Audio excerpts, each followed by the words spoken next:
j'avais fait du sparring, ça se passait le samedi. Après le sparring, j'ai commencé à ressentir des maux de tête et tout.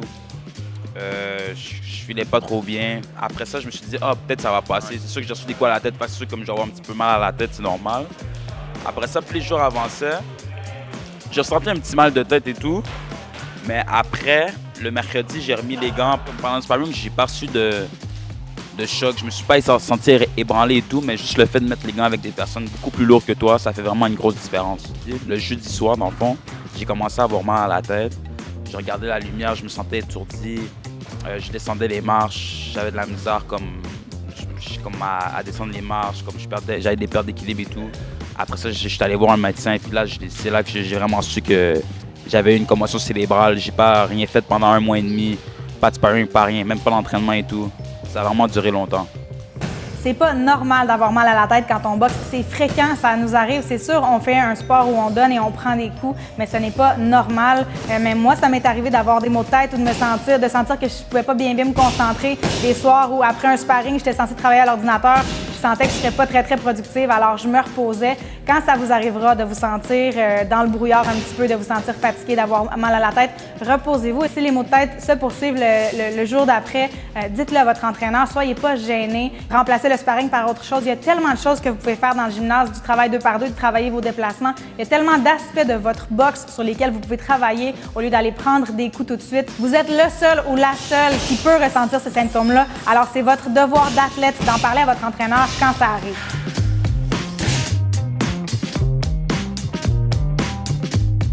Bien, je sais qu'en général, je pense que les gens, automatiquement, on n'ose pas le dire tout de suite. C'est comme plus par après, parce qu'on veut continuer à boxer, on veut continuer à s'entraîner, mais c'est comme si on le sait, mais on veut pas le savoir. Fait que je pense qu'en général, la réponse honnête, ça serait ça, c'est que automatiquement, on n'ira pas tout de suite le dire à l'entraîneur, on va comme le garder pour soi, puis c'est par après que là, si on voit que là, les symptômes, là, on va être plus porté, je pense, à le dire. Je suis un gars trop orgueilleux pour ça. Je le garderai pour moi, je pense. Première chose que je fais, j'en parle à mon coach. Mais si j'ai mangé des coups points, il faut le dire. Sûrement qu'il l'a pas vu, peut-être que tu as vu, il n'a pas eu le temps puis il parlait à quelqu'un. Mais si tu te sens mal, il faut le dire. C'est d'aller voir un médecin, puis de rester assez longtemps éveillé, puis pas trop de luminosité dans les yeux, puis de ne pas consommer d'alcool. Le premier, on enlève du jeu. S'il fait du sparring, c'est fini le sparring. L'entraînement de la journée, c'est fini, puis on donne 1 à 2 jours off.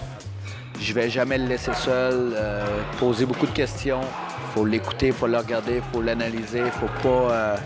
Faut pas penser que parce qu'il nous dit qu'il n'y a pas mal ou qu'il n'y a pas eu de commotion lui-même, il ne faut surtout pas se fier à lui. Si vous n'êtes pas certain que vous avez des symptômes de commotion, vous vous sentez un peu fatigué, mais bon, vous êtes en fin de session en même temps, c'est pas tout à fait facile à évaluer, prenez pas de chance et reposez-vous 48 heures. Pourquoi 48 heures? Parce que les symptômes d'une commotion peuvent apparaître jusqu'à 48 heures après un impact important. Donc, vous pouvez, par exemple, faire un sparring une journée, avoir absolument rien comme symptôme le jour suivant, mais le surlendemain, là, vous commencez à vous sentir, avoir des maux de cœur, avoir mal à la tête. Donc, on ne prend pas de chance et on se repose 48 heures. Une journée juste normale, j'ai une grosse journée au cégep. Tu sais, je m'entraînais. J'ai fait du sparring juste avant, puis après ça, je m'entraînais. Tu sais, je me demandais qu'est-ce que j'ai fait durant ma journée. Tu sais, j'ai pensé avant de savoir qu'est-ce que j'ai fait durant toute ma journée. Fait après ça, je me suis demandé, peut-être que j'ai quelque chose. Tu sais, j'ai parlé de ça à mon coach, puis j'ai pris comme 3-4 jours. J'ai pas fait une semaine entière, j'ai pas fait de sparring. Vraiment, principalement, juste frapper le sac. Tu sais, mais la course, vraiment, c'était vraiment ça qui était le plus important. Là, quand j'ai pris une semaine de repos, j'ai plus jamais ressorti de symptômes de commotion cérébrale. Si vous faites les bonnes choses pendant les 48 premières heures, vous allez vraiment maximiser vos chances de récupérer efficacement. Il faut complètement arrêter l'activité physique.